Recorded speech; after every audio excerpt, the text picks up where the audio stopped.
I'm begging you please, don't walk away from this. Okay, but we need to talk somewhere private.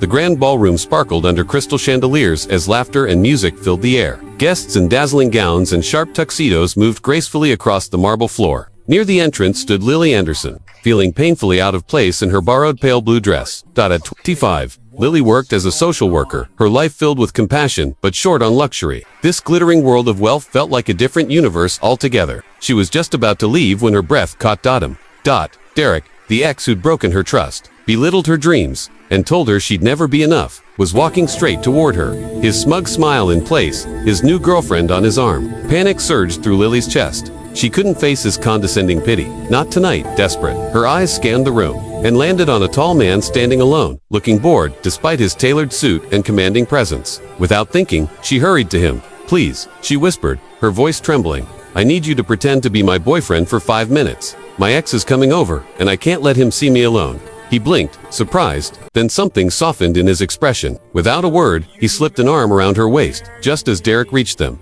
Lily, Derek said with mock surprise, didn't expect to see you here. This doesn't seem like your scene. Lily straightened. Derek, this is my boyfriend, Gabriel. Gabriel Sinclair, the stranger added smoothly, extending his hand. Nice to meet you. Derek shook it, his fake smile faltering. How long have you two been together? 3 months. Gabriel replied easily, glancing at Lily with convincing affection. Best 3 months of my life. Lily's extraordinary smart, compassionate, and she makes me want to be a better man. Lily felt her heart skip. He sounded so sincere, she almost believed it herself. Derek's grin faded. Well, that's nice. Excuse us, Gabriel said politely. I promised Lily a dance. And before Derek could reply, Gabriel led her onto the dance floor. As they swayed under the chandeliers, Lily whispered, I'm so sorry for pulling you into this. I just panicked. I could tell, Gabriel said, his voice gentle now. That was your ex. She nodded. He always made me feel small. Thank you for helping me.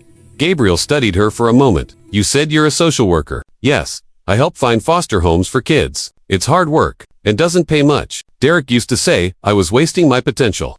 Gabriel's expression darkened. He's a fool. What you do matters more than any business deal in this room. They talked for hours that night about dreams, struggles, and kindness, until the world around them blurred. Weeks passed, and their 5-minute act turned into dinners, laughter, and real connection. He took her to fancy restaurants, but also to her favorite coffee shop, where he listened, really listened, to her stories. Then, one evening, Lily learned the truth. Someone at a restaurant greeted him as Mr. Sinclair and mentioned Sinclair Industries. A quick search later, and her heart stopped. Gabriel was a billionaire CEO, one of the wealthiest men in the country. Why didn't you tell me? She asked. Because I wanted you to know me. Not my money, Gabriel said softly. You asked me to fake love for 5 minutes. I've spent the last month falling in love for real. Tears welled in her eyes. I fell for the man who stood up for me, not the billionaire behind him. I love you, Gabriel, not your company. For the first time, he smiled without the polished mask of confidence. Then there's something else you should know. That charity gala where we met, I fund it. The money supports foster care programs because I grew up in foster care myself. Lily's eyes filled with tears. You never said. I wanted to see if you'd care about it for what it truly was, not because of me. 6 months later, at another gala, Gabriel knelt before her, in front of the same glittering crowd. You once asked me to pretend to love you for 5 minutes. He said, his voice steady. I want to spend the rest of my life proving that I never have to pretend again. Lily said yes through tears of joy. Across the room, Derek could only stare, speechless. At their wedding, Gabriel smiled as he told their story. She needed someone to pretend, and I found someone to love for a lifetime. Sometimes, the moments we fake lead us to what's most real. And that's how a desperate plea turned into a love story built on truth, respect, and second chances.